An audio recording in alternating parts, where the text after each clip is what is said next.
Welcome back to Yals Truly. Simon here, and tonight I'm joined by Zack, Brian, Zane, and Kyle. Kyle, we know you joined us to pass up bra shopping, so we're really glad to have you, man. And Zane, we know you didn't make it almost tonight, but we're really glad to have you on as well. So how are you guys doing? Yeah, it feels good to be back from the grave. Yep, 2-year hiatus, we back. Yep. Well, the last time you heard from us, we were probably like 5-26 or something in 2019. And I admit, I personally got really tired of doing that every week, talking about the same things after 10-2 loss, 10-2 loss. Yeah, there's only so much mental energy that can be exerted on losers like that. But in 2021, through 23 games, the Royals are at 15-8 and on top of the AL Central by 2 games. And I think we feel good enough to bring this podcast back for 2021. So I'll just start. What are you guys' initial thoughts on the Royals so far this season? They've obviously gotten off to a fast start, but I think it's a deceiving start compared to what their record should be, especially with the pitching and the offense either being score 50 runs or just get one hit. Yeah, no, definitely. It's a small sample size, but I'm enjoying it while it lasts. Yeah, we don't get many good Aprils that were actually like, I think the last good April we had was probably 2015, right? April's been a killer for us. It's definitely impressive that we're 15-8 since the offense hasn't even begun to look like what it should be. I mean, Soler's starting to heat up, but he was awful to start the season. Still don't have Mondesi. Dozier was horrible. So we should be like at least 5-18, but I mean, I'll take that. Definitely. I think overall it's a better record than I expected. I mean, 15-8 is solid. But I think compared to how I felt about our expectations at the beginning of the year, I think I actually say I feel a lot better now than I did then. I think the division as a whole looks somewhat vulnerable, although it is still very early. There's not really one team that jumps out to me in the division. I still think the White Sox are probably the team to beat. But yeah, so far, I mean, they haven't really pulled away from the pack. Yeah, it just hasn't happened how I expected, and I know we'll dive into the specifics here in a minute, but overall, I'm extremely excited. Hey, Zoo fan, are you on here? I'm here. Nah, how's it going? What do Pretty you think good. How about you the guys Royals doing? so far? Oh, pretty good. I kind of agree with Zane. I feel like, yeah, they got a good record, but when you look at it, I don't want to say they've gotten lucky, but I don't know if they can sustain what they've been doing so far. I guess we'll see over the next month. I think by June we'll really be able to tell what this team's all about. Yeah, I think so. And I think, in some of our, uh, I want to say 2014 to even 2015, we actually got off to some pretty decent starts in April. And then that May came around and we started to come back down to earth for a little bit. Of course, in 2015, we quickly picked it right back up. But so, yeah, it's going to be a big month coming up. The Royals offense, I think it was kind of what everyone was really excited about before the season. But what has stood out to you guys specifically about the offense? Really, it's been more of a combined effort. Carlos Santana, he's been really impressive. He's been, what he's always been. He's a high watt guy, kind of middle of the road average. Benintendi's been really disappointing, I think, to say the least. Obviously, he had a good game yesterday with 3 walks and a double. And yeah, that's really Salvador Perez got off to a good start, but has slowed down. But those are really the bullpen has really been the story of the Royals so far. and Danny Duffy as a starter. Yeah, definitely. Yeah, I kind of wanted to talk. I'm glad you touched on Benintendi and Santana, because I think uh, those off-season additions they kind of stick out to me. Not just Benintendi and Santana, but even Michael A. Taylor and even Hanser Alberto. I mean, although Hanser Alberto I don't really think has been too good, especially considering he's mainly just being paid to hit lefties, and he's not really hitting lefties at all. And he's the new Moose with those foul bombs, man. I can't stand that. Um, but yeah, no, I still think overall. I mean, you look at Santana, he's batting 244, but he has a pretty high OPS because of his high on base. He's a very patient, professional hitter. Um, yeah, I think he leads us in RBIs. He's got 19 RBIs on the season. To me, he's the best offensive player on the team as of now. Yeah, it's refreshing to have a guy like Santana because basically he's going to have a good plate appearance every time. He sees pitches, which that's been a problem this year for a lot of the other guys.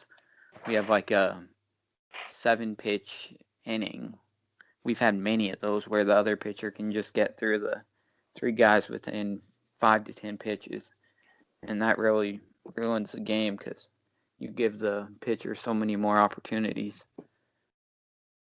I think that's always kind of been the Royals thing, though, is even the 2015 Royals, they'd have like 5 hits in an inning and make 3 outs, and it would be like a 17-pitch inning. Yeah. The thing that impresses me a lot about Santana, though, is I've noticed the Royals, they go through this, like their offense is almost contagious at times.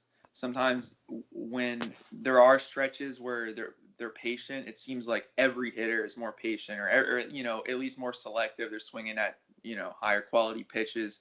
But I feel like Santana he's the same every at bat. Like, I think that, I believe the first couple series of the year, we were pretty patient as an entire lineup, not just Santana.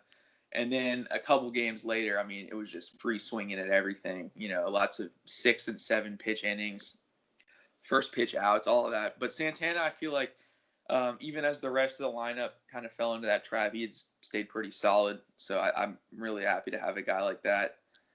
And he's had some decent defense at first base. I mean, he had one like horrible play in one of the Rays games, but yeah. Other than that, I mean, I think he's been a pretty solid first baseman as well.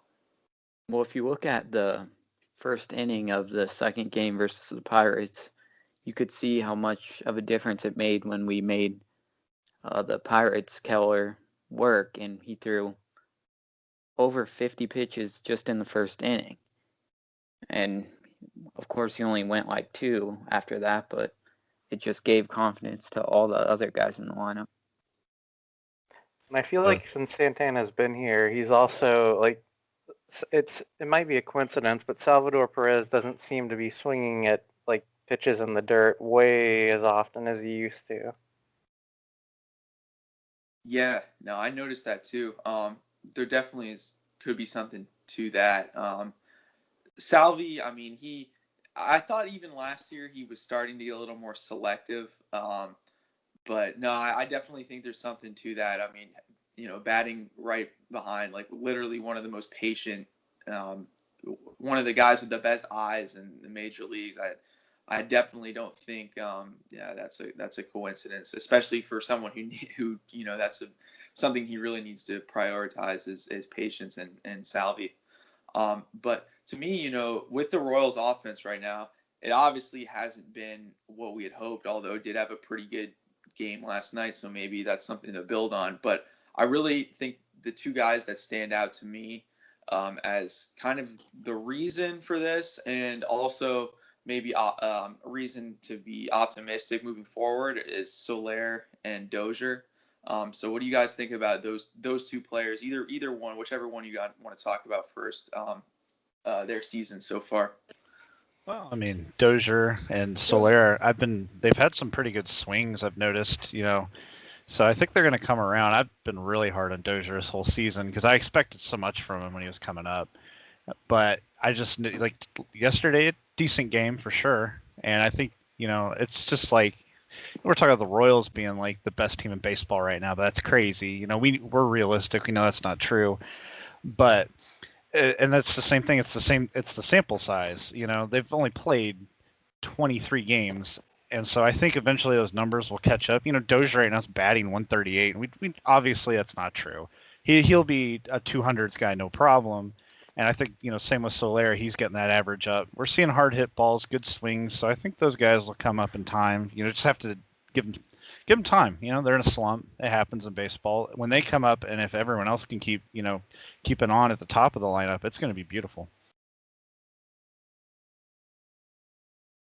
Well, and Soler went 3 for 4 last night too, and it seems like he's just been heating up over the last 7 or so games. So that's definitely encouraging. He's a guy we need to be able to hit at least 250 for power.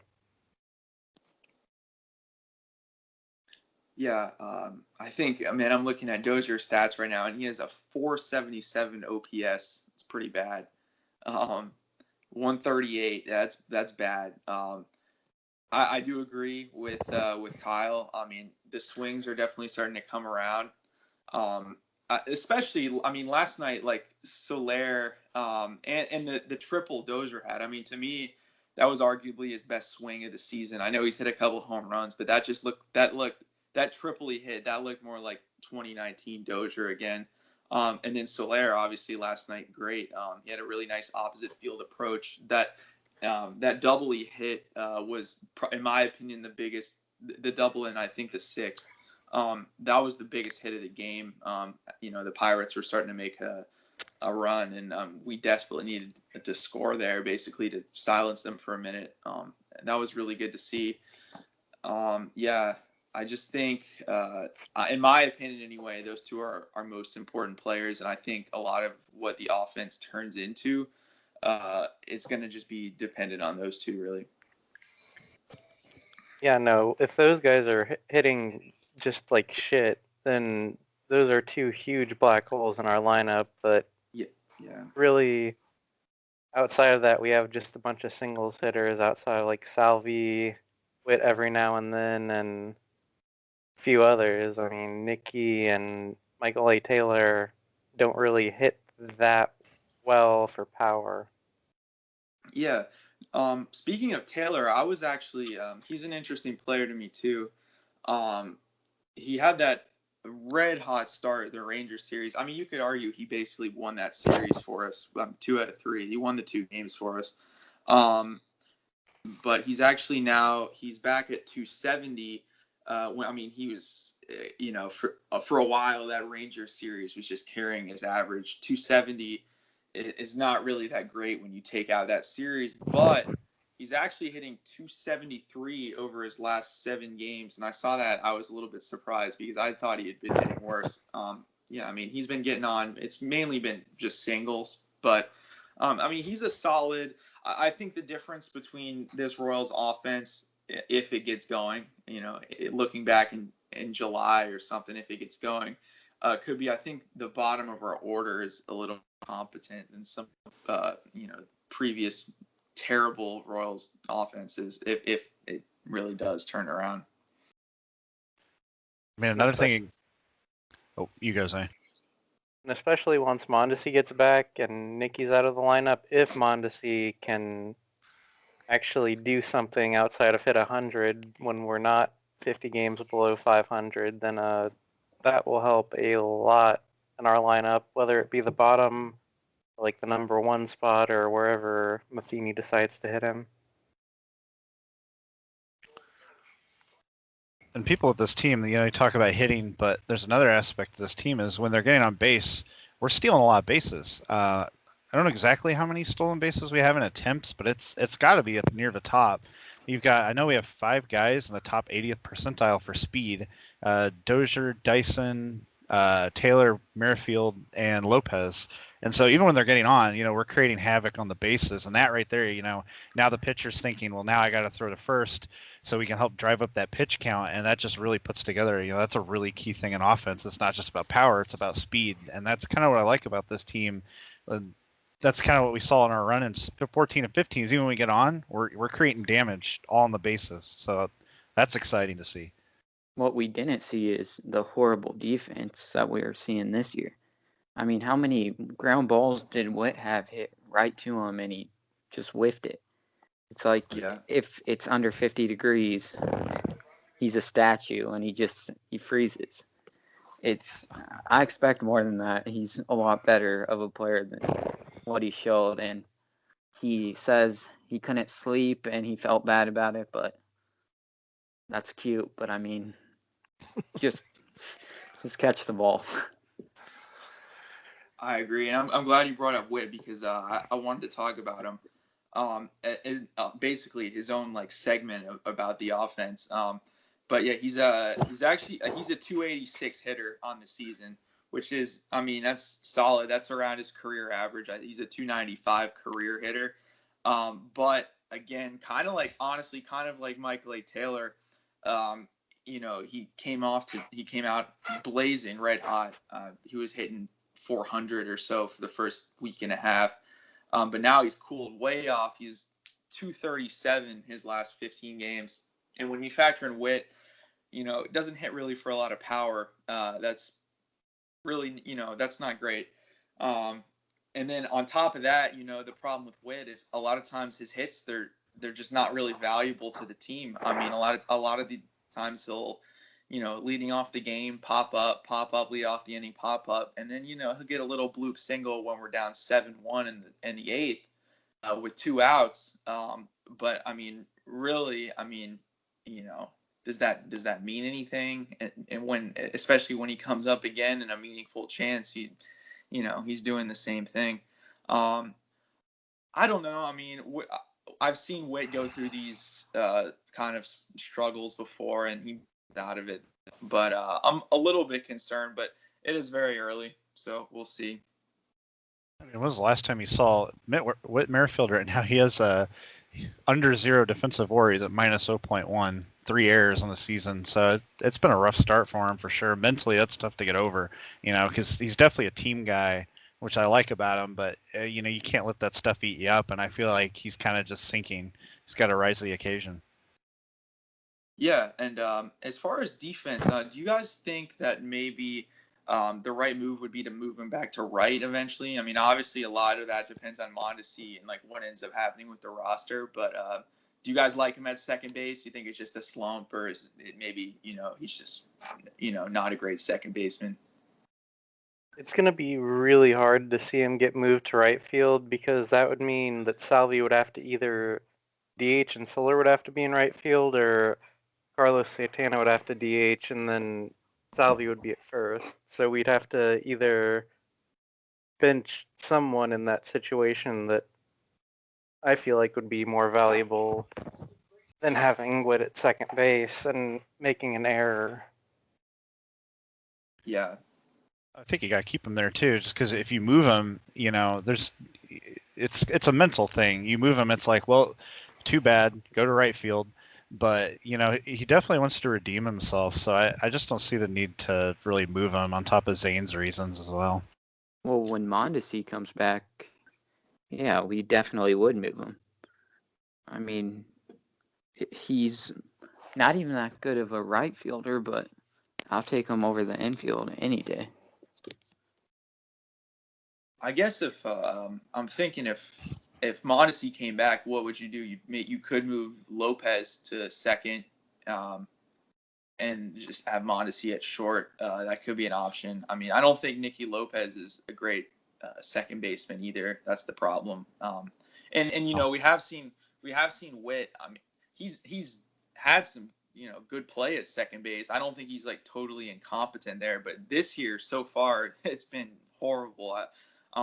People say there's no such thing as like defensive slumps, but that's really the only, that's a defensive slump. Either that or you just forgot how to play second base. But yeah. That sounds like a HUD saying, but yeah, no. I think once Mondesi comes back, Nicky will probably be on the bench. Unless he's like on a ridiculous tear at the time, then maybe they'll move Witt to right field. Yeah. Lopez has been a liability defensively too. Yeah, I say Lopez for the bench when Mondesi comes back. Yeah. Yeah, Man, that's some of the noodle that's arm. a noodle-armed infield Yeah. right there, man. I miss Esky's arm, but Esky was kind of a circus act too. He was more fun to watch though. That's how I feel. He'd pop off those ridiculous plays that really get you excited. Yeah. And then he'd go to the circus, but I don't know. It's more interesting to watch, I guess, as a fan. The Yeah, thing no, that he was- bothered me about Esky was he would just like let balls like he would just like watch balls like go by him sometimes. Like he hated diving. He hated getting his jersey dirty. Yeah, sometimes the effort wasn't there with the Esky. Sometimes Yeah. it was though. Sometimes he'd pull off the miraculous play. You just blow your socks off. Definitely. But yeah, I mean, I think we can pretty much all agree with the offense. It's just kind of a story of who gets going, who's going to even out, who's going to regress, who's going to kind of start to pick it up, and eventually just where that leaves the Royals offense as a whole. But it seems like we're roughly on the same page there. But I want to get into the starting pitching. The Royals actually have their pitching staff as a whole, not just their starting pitching, but they have a 3.99 team ERA, which is way better than past seasons. It's actually 14th in the major league, 7th in the American League, which pretty average. But I mean, that's a massive jump to see from considering how bad they've been in past seasons.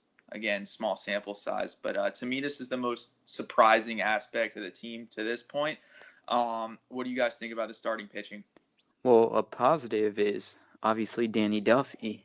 He's been one of the best pitchers in the league so far. But on the other hand, Keller, our opening day starter, man, I have no clue what's gotten into him. He looks lost. And I don't know how many more starts we can give him before, we do something about it, because he's had like 5 starts, and he had one decent one. But he's been awful. Yeah, Keller's. Oh, go ahead. Whenever he goes out there to pitch, I really don't expect a whole lot. I just hope the offense is on that day. Yeah, I think Duffy's been really, really good. Like, I didn't expect anything of him. I know we all joke about Drunk Fluffy in the Burger King drive-thru, but he's been a big reason, I think, why their record is what it is. Yeah, Duffy has a 0.0 or a 0.36 ERA. I think that's like it's either the lowest in the AL or it's right there. But that's incredible. That's through what is that, 4 or 5 starts now? That's pretty good. And you can just tell watching Duffy too. I mean, I personally I don't think this is a fluke. I mean, well, 0.36 is probably a fluke, but I mean, I think he's made some serious adjustments and he's turned himself back into a really good pitcher again. I mean, he added cutter. His control is just way better. You don't see the classic Duffy 40 pitch first inning anymore. He attacks the zone. Just a totally different pitcher, really, considering where he was last year. Just really feeling good about him. I like that number switch to 30 to honor Ace, man. I mean, we might get some interesting things happen as a result of that later in the year too. So I feel really good about Duffy. I mean, just his body language on the mound, it's like, I always say Danny Duffy had the potential at the big fastball, but he always had a lot of control issues, like you said, the high pitch counts. I just feel like he was his own worst enemy a lot of days. He was in his own head. We know baseball's a mental game, half of it, if not more. And this season, he's come out just much more like, fuck it. I'm going to go out. I'm just going to throw my stuff. I'm not even going to think about it. He added that cutter. And he's just looked really good on the mound. I mean, I think regression's a bitch, and I do think he'll probably tip back to the 3 ERA, but I think it'll be low 3 ERA, and I think he'll be our number 3 easily, maybe a number 2 guy. It just feels good. Back in the day, you're always worried about the big inning and then bullpen having to eat innings, but I feel like, he goes out there now and he just looks way better. It'd be interesting to see him peak hit 32, but it's happened before, so I'm just excited to see him out there still. I'm Who do you think our definitely. number one is? Oh, go ahead. Sorry. I was gonna say I think the number one's definitely Duffy. Not he's Singer. no. Well, right now, maybe, Duffy. obviously. I'm like through the entire season. He's a Kobe guy, so I mean Well, it's expected. He's got I'm the curious who experience. Kyle thinks will be the number one. I think it'll be Singer. I really do. I mean, I know he's hope so. young, I but think he's got the potential. I don't know. he's got the stuff, and Yeah. that's my thought on the number one. Sure as You hell guys ain't gonna are be just- Keller. You guys are just gonna ignore my Kobe shout out. I am. That's for you, Ruga. I don't know. Simon, who do you think our number 1, 2, and 3 are?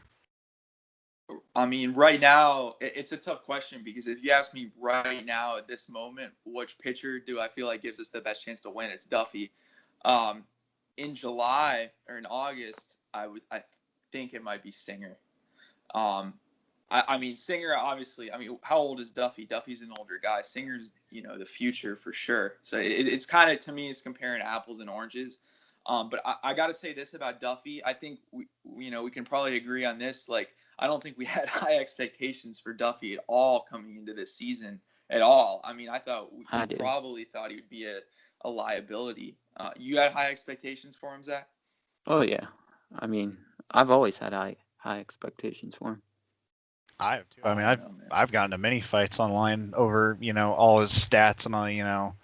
I've gotten to fights with Gladstone, but I still think he'll be good. He's just not going to be DeGrom tier. I don't think any of us are saying that, but there are some Royals fans on Facebook that think so. Yeah, but DeGrom tier is like there's the best, and then there's DeGrom. Duffy has a lower ERA than DeGrom right Yeah. now. Yeah, right now. Yeah. No, Singer, I mean, he had a couple rough starts to start the year, but that last start, I know it was the Tigers, but he was looking really good. I mean, I think Singer's he's really young. He's like 22, and you saw last year he had some ups and downs, but I just think this is you can see the writing in the wall there. The problems that he has are very fixable problems for a young pitcher. All the stuff's there. It just he's just figuring out how to get guys out. He's kind of still on that stage, the art of getting guys out or whatever, like corny thing announcers would say. But you know what I'm talking about, essentially. So I think Singer, I've been impressed with him. Now, one thing I also want to add here is you could say Duffy, he could regress to the mean a little bit. He could 0.36 ERA, say he brings that back to the threes, fine, that's still great. But I'm actually not as down on Keller maybe as you guys are. Keller definitely hasn't been good, but this is a guy who had a really good season last year. Fluke. He definitely has been disappointing this year. I don't think he was a fluke. I don't. I think he's got some pretty good stuff actually, but I think he can at least obviously pitch. Maybe get back into the low fours or so as the season goes on with his ERA. So, I think if you're going to expect Duffy to drop, which I definitely do, I think we could also expect Keller to get back in it a little more. Well, I'd hope so. I mean, what's his ERA? Like 9, 8? Well, yeah, obviously he's going to come down from there, but I don't think he's gonna end up with like a 3 ERA, but I also don't think he's gonna end with like a 5 or a 6 ERA. I think he'll get it back down to like 4 high 3s. But yeah. And Mike Minor, what are you guys' thoughts on him? He's about what you would expect. He goes 6 innings, which he eats up innings, but he's gonna give up 4, maybe 5 runs a game. So we'll have to have our offense that night, but he eats up the innings. Yeah, I mean, Mike Minor, really is just nothing special. He's, you know what you're going to get. You're probably going to get 200 innings or so out of him and probably a 4.5 or 5 ERA. He's the number 5 guy, even though Keller technically should be. I actually looked him up today, and he's 33, but with that beard, he looks like he's about 98. Hey, he looks pretty old out there. Well, and he has been in the league like since he was like 20 or 21 as well too. So I agree. I think he's a 5 guy. Our number 5 with the ERA around 4.55. We'll see. I mean, I don't know who we'll bring up to replace him if we ever come to that. I don't think we will at all. I mean, he's going to eat innings, and just hope the offense shows up that day, and hope the guys, the 1, 2, and 3, can get us wins. It's something we'll have to battle through. But I think what we're seeing is what we'll pretty much get. hopefully with the same results. I like what Junis has done so far. His last couple of starts haven't been great, but he's added that pitch, and it's made him a lot better.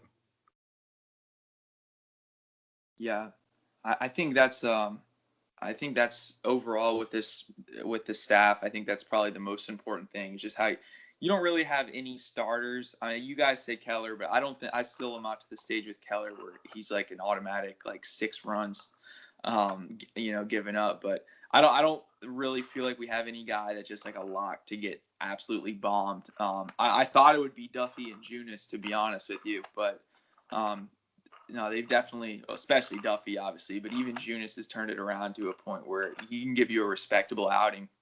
And yeah, that's good, especially if this offense can heat up. That we can win games with guys like Junis, with guys like Minor starting for us, and that's really good to know as long as the offense can heat up. But yeah, and I'm just happy. And then also with Duffy and Singer, it just feels good to have 2 probably reliable starters. I mean, when was the last time we had that? 2015, 2016, 2016. I guess we did, but yeah, no, that's really good, especially for a unit that we all kind of thought would really maybe struggle this year. My biggest thing with Singer is like his bounce back. So as a young guy, he got bombed out the gate in that Angels game and that Texas game. It was horrible. He was out early. He was giving up all kinds of runs, but his bounce back these last few starts have been really good. And the thing you see with a lot of these, pitchers with all this potential is they come out, and when they're down, they go down even further. And so Singer's bounce back, as young as he is it's just really nice to see. He's resilient. I honestly think he'll be a 2.5 to 2.8 ERA guy. I really think that's where he'll end up. I mean, he's legitimately has that ace potential, and he's got that, mental lock. I'm just really excited to see where he'll be in a couple of years for us. The Just out of offense curiosity, hasn't gotten. I was just going to say the offense hasn't given Singer any run support. So his win-loss record doesn't look good, but I mean, he's pitched great. Dude, the DeGrom treatment, that's so bad. It's sad that's even a thing I have to say. Just out of curiosity, who does Singer, like, do you guys have any, like, comparisons, like, big league comparisons? Who does he remind you of? Really, he hasn't pitched enough to give me any reminders of anyone. He definitely has kind of like the body frame of like Pedro, but not obviously the movement or fastball velocity. I don't know. Yeah. He's kind of unique in my opinion. I've never thought of that, but as I sit here and kind of go through all the big pitchers, he's just, it's like he's his own guy, Singer. I mean, he's just very intense. Like, it's pretty sweet to see.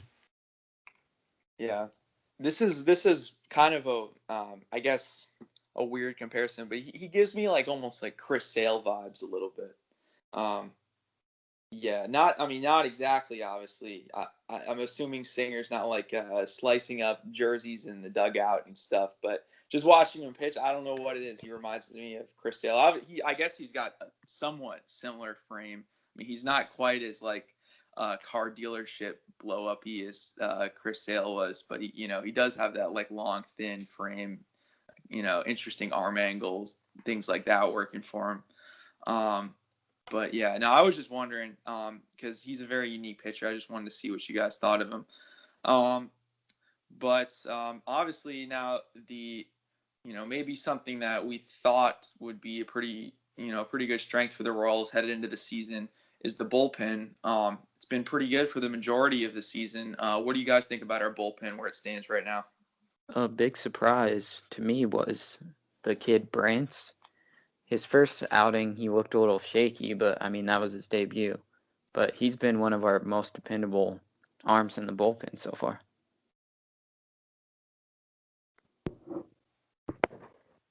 Brantz has been really good, man. I've been impressed with him. I like that we got Holland Davis back. Get some of that 2015 charm going, and maybe not quite the same results, but it's kind of nice to see some familiar faces. But I mean, Stawmount to me he's been my favorite. I've always liked Stawmount, the 100-mile-per-hour fastball. Issues locating it early, but you're starting to really see him locate it well now. And the guys it's evident in the at bats he's having. The guys are late on every pitch, and he's got that same like intensity. It's internalized, and he puts it in his pitching. And I think that's Stawmount. At the end of the year is going to be the guy we look at as wow. That's incredible. He's probably going to win some rewards. I'm pretty excited. Well, he was like that last year too. There was one game, I don't remember which game, but I think he was closing, and he threw, I think, a curveball that just disappeared. Yeah, I know what you're talking about. 101 or 102 mile per hour sinker that was like went from the outside of the plate to the jamming the batter, and I'm just like, holy shit. Also, I'm happy to see my guy Zimmer, battling back from injuries. He's been okay. Yeah, he's actually been really good from the bullpen. He's been a long reliever. So. Yeah, I think the Royals are going to go as far as their bullpen can really perform well and take them. I think they're going to be like an integral part of their success because I think their starting pitching is what it is. It's going to be okay. And even in our runs in 14 and 15, we didn't have great starting pitching. We had great bullpen. Guy we forgot to touch on, Zuber too. I mean, what do you guys think of him? He's been pretty awesome to watch so far. So Zack's probably gonna add him after this so he can get a like. Oh, probably. We'll try to get Zuber on the podcast, man. He seems like a friendly guy. I bet he'd come on and tell us ourselves, how he's feeling. But actually, the guy that has really impressed me so far this year, and I'm surprised you guys didn't mention him, is Scott Barlow. I really like him. Another guy, he just locates really well. Just another guy with a funky arm angle, just really tough to face. He can give you multiple innings pretty well for a guy out of the bullpen. I mean, just kind of one of those unsung guys. I mean, obviously he doesn't have he's not as electric as Stawmount, but seems like pretty much every time Matheny's gone to him, it's worked out pretty well for us this year. Yeah. And then what do you guys think, I guess more specifically about the bullpen? Like, do you guys like kind of how Matheny has handled this? Because it seems like no one's really had a specific role, but he's kind of just like shuffling guys around. You guys a fan of that, or?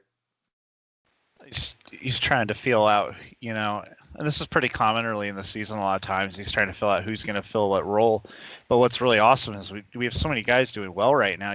Barlow is a guy you talked about. You got Stawmount, you got Brentz, you got Zuber, and then of course you got Holland Davis. We just have so many weapons in the bullpen that you can just shuffle them around. Like, it's that good. And it's kind of nice for playing other teams that, they don't know this guy's coming out in the 7th, this guy's coming out in the 8th. It's kind of shuffled, so it's harder for other teams to kind of adjust as we do that. And I feel like that's, an asset that's really helped our bullpen ERA stay real low and keeping other teams off base. I mean, I don't mind it doing a closer by committee.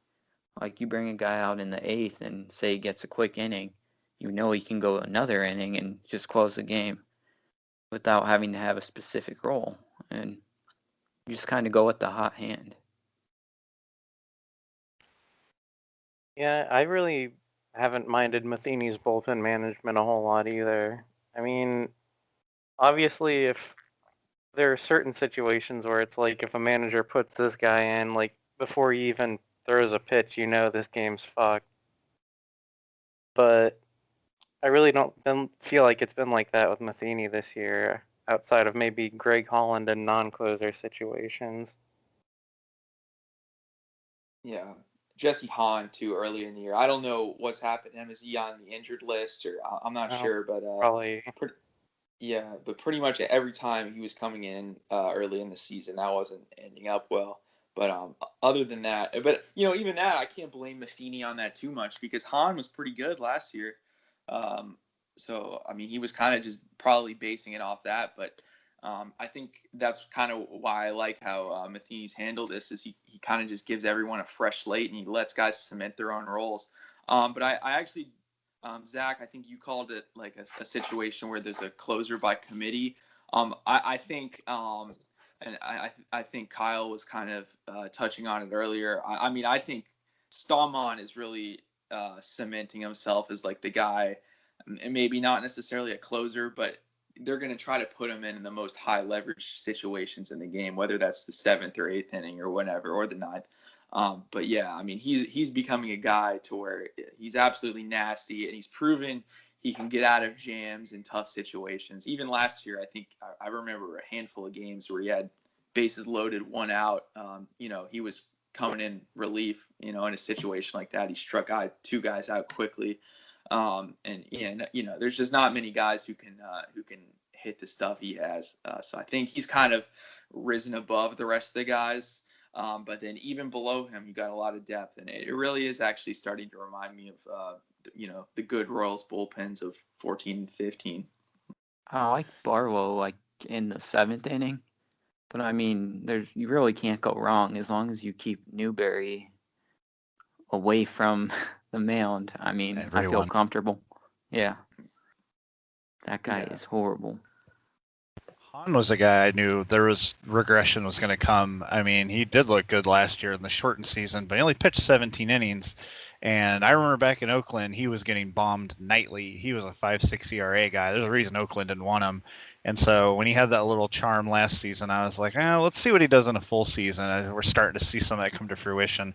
Not that I think his ERA is 13, but I think he's still that 5.6 guy personally. I've just never been super high on him.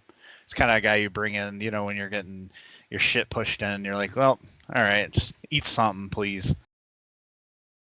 Yeah, wasn't he a starter at one point? Yeah. Yeah. He, Yeah, interesting. He pitched quite a few innings in 15 and 17, I believe, and it didn't go well for him. Every time he was coming in, he was getting demolished. Yeah. No, even in the games, he'd pitched in so far, you could tell he was having a hard time locating. His fastball was just hanging. Guys were clobbering it. I think the one game against the Indians, the one game against the White Sox, he gave up a home run to Adam Eaton. So that's obviously pathetic. And then he had one really bad pitch to, I believe, Jose Ramirez, and won the game for him. And it's been basically the only mishaps the bullpen has had all year has come off of Hahn. Actually, the one against the Indians might have been off of Holland. Now that I think about it, but I know Hahn pitched in that game, and he struggled. It's a shame because Hahn came up through the Padres system and he looked really good. And then he went to Oakland. I think he did all right to start, and then it was the next year where things really went downhill. And we got him in 19, and I don't think he pitched much for us in 19, but last year he pitched for us. He was kind of one of the surprises of the bullpen. But this year I think we're kind of just seeing the true Hahn. Yeah, I would have to agree from what I've seen so far out of him. Never really been a guy that I've been overly impressed with.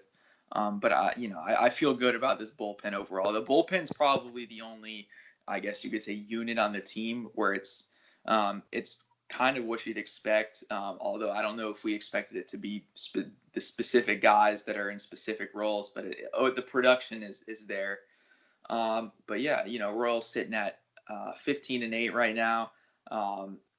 Lead the AL Central by, it was 2 games. I think the Tigers were playing the White Sox in the second game of a doubleheader.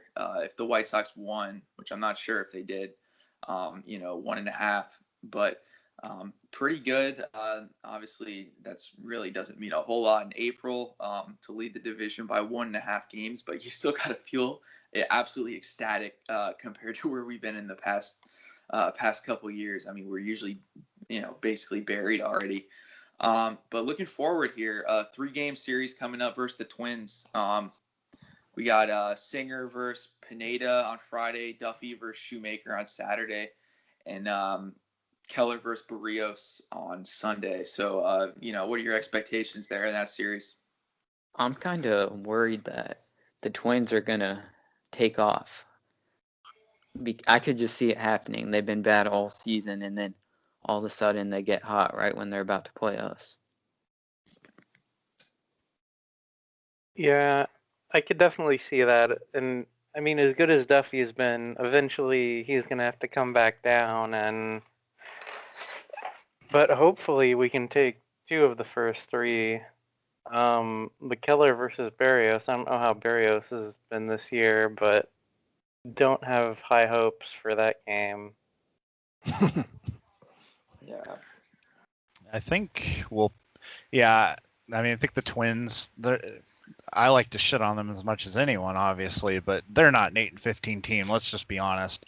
They're going to catch fire at some point here, probably, even with, the crappy lineup. I think that Singer game, I think we'll actually probably win, so we'll have a couple wins again. But those last 2 games, Duffy versus Shoemaker and then Keller on the mound for that Sunday lineup special, I really think we catch a couple L's in that. So I think we'll take the first one, probably lose the next 2, and probably in pretty bad fashion too.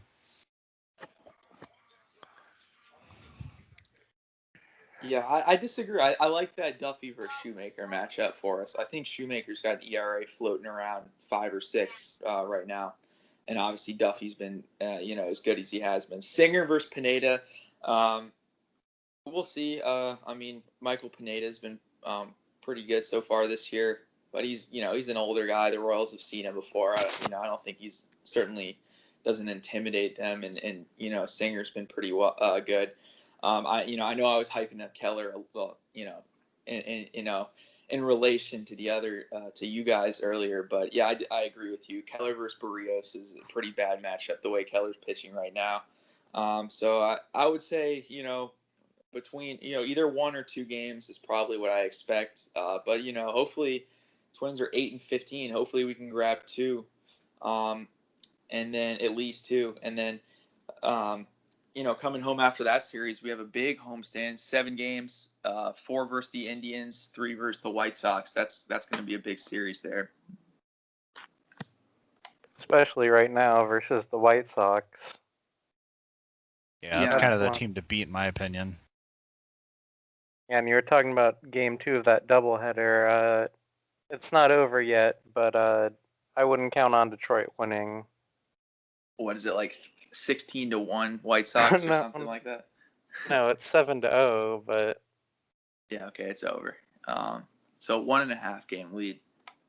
I mean, I think the White Sox get too much respect for what they've been the past 10 years. I mean, yeah, they have a good lineup, but that doesn't always mean you're going to win. Obviously, they're probably the biggest threat, but they just get too much respect, I think. It's just because they've had such a ridiculously high-ranked farm system since trading all the key players like Sale, Quintana, Adam Eaton, guys like those. Yeah, I mean, Chicago is the most potential when you look at their farm and some of the stars that have come up. But Zack brings up a good point. I mean, what have they done for you lately? I don't know. I mean, we're playing in a pretty weak division now, but I'm looking at it, and I mean, it might be the Royals to lose. It almost feels that way right now. But I think Chicago and the Twins, those will be the 2 we're kind of battling with. And I really wouldn't be surprised if it literally comes down to the last game of the season against Minnesota, and who takes the division. Yeah. No, I could definitely see that happening. I as much as like you said, Kyle, as much as we like to shit on the Twins, that is a really good lineup, Donaldson and Royd Boy Cruz and Buxton, and Kepler. I mean, they're a really, really dangerous lineup right there with the White Sox in terms of the talent in their lineup. I think I would favor the White Sox because I actually like their pitching a little more than I like the Twins. I mean, you got like Giolito and Rodon. a couple of pretty nice starters. I think that kind of is what would take the White Sox over the edge right now in terms of the Twins. But then you look at where the Royals are right now. Obviously, no one's really taking us seriously yet, but I like where we stand as well, and I think things will be interesting down the stretch. I wouldn't completely discount the Indians. They have no offense at all, and I think that's definitely going to be a big problem for them. But the division is very flawed, and I think they have enough pitching to stay around. The thing about the White Sox is the past 2 years they've kind of dominated us, and we need to win the series to show that we're not afraid of them and we can compete with them. So, in that standpoint, I mean, that's a big thing. Yeah, I agree. I think that's that's going to be huge. That's going to be one of the determining factors of what makes this season for the Royals. If they even last year, I think they were a 500 team or so against all teams, or maybe even over 500. All teams besides the White Sox, but then they won one game against the White Sox in the 60-game season, and that pretty much sunk them by themselves as just a head-to-head. I'm hoping we took that one extra inning game in Chicago. Maybe that was a worm turner. But yeah, I mean, we're going to obviously have to win with more consistency, not just one game. Because that could quickly basically erase our hot start right there. If that continues and we go get swept by the White Sox. I mean, they still have Tim Anderson, and then you got the pitching staff: Keuchel, Rodon, Lynn, Giuliotto. It's scary. I mean, like, Anderson's dominated us, and then I mean their lineup's not bad either. I mean, you got Eaton, Abreu, Mercedes. It's either the Twins or the White Sox. Those are two teams to beat. The question is, the White Sox actually reach their potential. That'll be the key in the AL Central race. Yeah, completely forgot about Keuchel. I mentioned Giolito and Rodon, but yeah, no, that's a pretty solid rotation. And then also Kyle, yeah, I mean Luis Roberts, another guy in that White Sox lineup, just adds a completely different dimension. Yasmani Grandal, I mean they're pretty stacked. I feel like on the offensive side. I'm not exactly sure how their bullpen has been this year so far. I know the Royals got to them a little bit, but yeah, I mean it's a pretty solid team all the way around, I think. Is Luis Roberts the guy in right field or left Yeah, field? Center he's field, I either thought. right or left. I did I don't forget about know. Robert, but he's obviously I think he's been tearing the cover off the ball this season pretty well so far. A lot of good hard hits, average over 300. I mean, yeah, that lineup is. The more I look at it, the more I'm. Oof, that's going to be a tough series to win at home. No Well, doubt. Grandal, he's another guy I think he's kind of underrated. Obviously, Abreu's right in the middle, and then Robert, he got he got some buzz going last year. But Grandal is just kind of that guy that everyone sleeps on, and I feel like the Royals.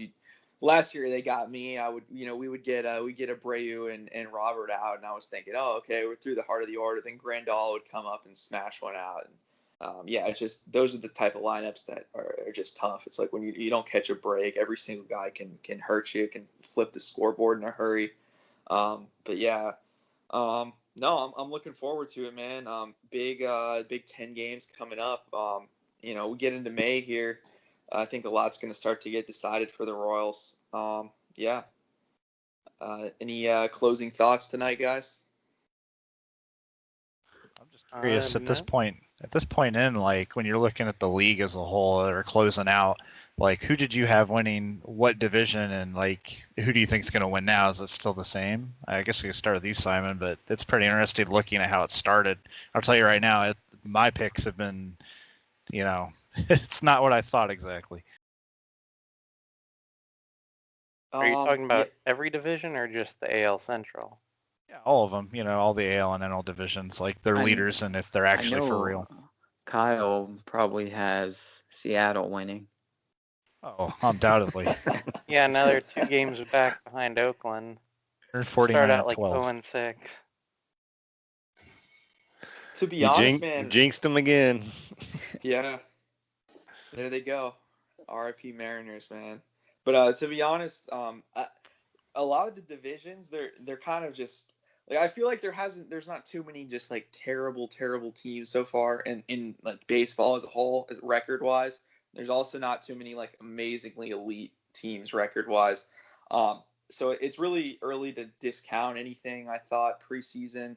Um, I like the A's a lot more than I did. Obviously, they're on a run, but I think they have a pretty good team. And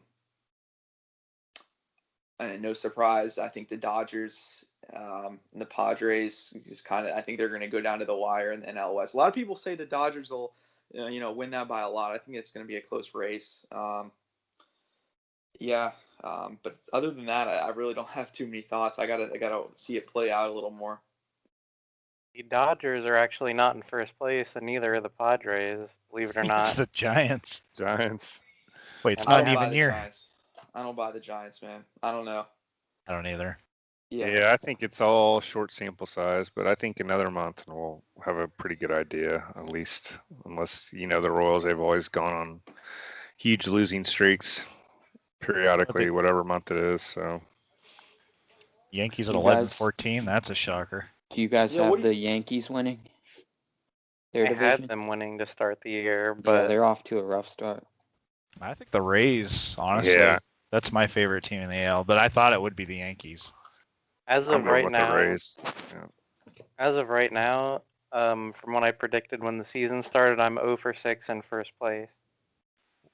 0-6. I guess I could see that actually. Yeah, I had New York, I had the Twins, I had Houston, I had the Mets, I had St. Louis, and I had the Dodgers, obviously. I'm 1 for 5. The only one I had right now that's in first is the Brewers. Yeah, I think I got the Brewers coming out of the NL Central as of right now. NL East, man, I hate that division, man. I don't have any idea who wins the NL East, to be honest. It's Probably going to be the Braves until they lost their All-Star game. Now they're, that's losing culture. See ya. I don't know, man. I'm not really too high on the Braves as a team. Yeah, I don't know. The NL East is like the most boring division to me, to be honest. Did you guys see Freeman get struck out by Rizzo the other day? Or was that last night? That was last night. That was pretty funny. After he had hit in every other at bat and he struck out on that one. Yeah, you go Oh, man. 4 for 4 and then get struck out by Anthony Rizzo. I'd be laughing if I ended the night 4-5. I'll tell you that. I'd be laughing if I made as much money as him. I'll tell you that.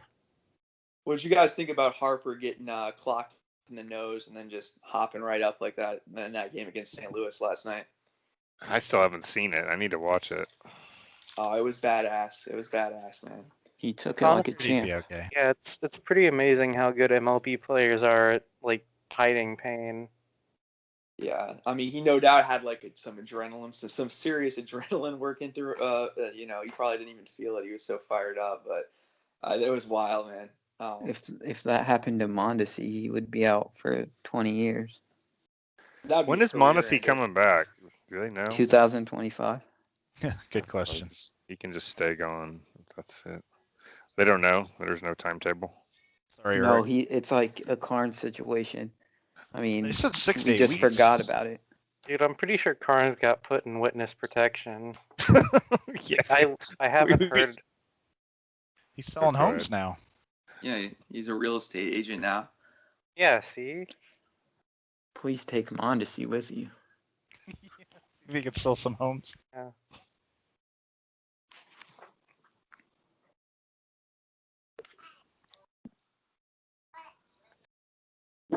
Yeah, no, dude. Carnes, like, he got injured in what, like 2015 and was like literally disappeared until he was on the O's for like one game in like 2017 or 18 or some shit. What's crazy is remember he the had whole, the stuff. He had the stuff to be really good, and it just never happened because of injuries. And that was my problem when we took him. I was like, he's just gonna get injured again, and sure enough, didn't last long at all. Yeah, he was like a Lorenzo Cain as a pitcher. we really Trash. traded Dyson for him the first time, man. That was an interesting move, especially considering Dyson's back. He's back on the Royals now.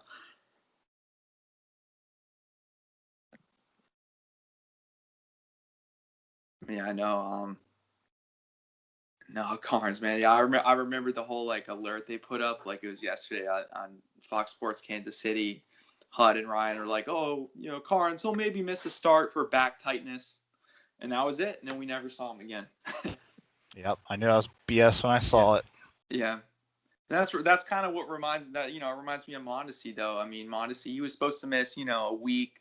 He's not going to be ready for opening day. Now it's 6 to 8 weeks, and then you just won't hear about it. And like Zack said, all of a sudden, he's having surgery. He'll be ready July 2022 or something like that.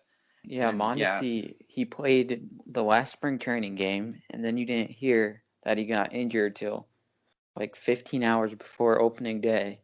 He goes on the 10-day IL, so you think it's nothing, and then it's like he's going to miss 60 days or whatever, 8 to 8 weeks.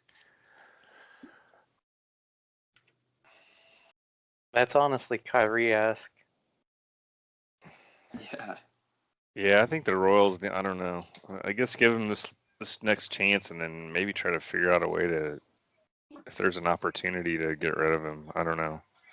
Well, how long are they going to wait for a next chance though? I mean, are they going to give him a 2024 when he chips his fingernail again, or But yeah, if he could get up soon, I would definitely like to see what he could do because we could there's some holes in the lineup right now, and it's worth giving him a shot here.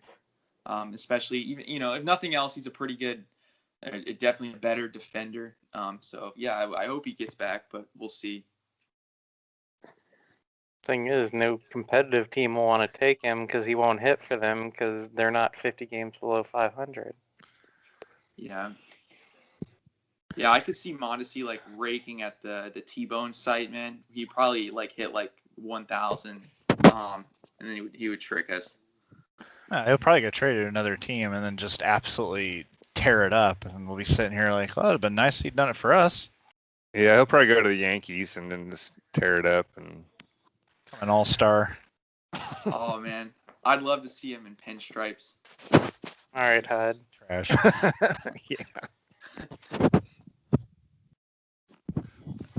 Stalmont too, man. He'd look really good in pinstripes. It's not too late for Salvi. No, it's not, man. All right. So yeah, I think that's gonna do it for this episode of Yals Truly. Really happy to be doing this again. Especially, it's a lot of fun with the Royals. Just not being terrible. I think we'll have a lot of content to talk about all season.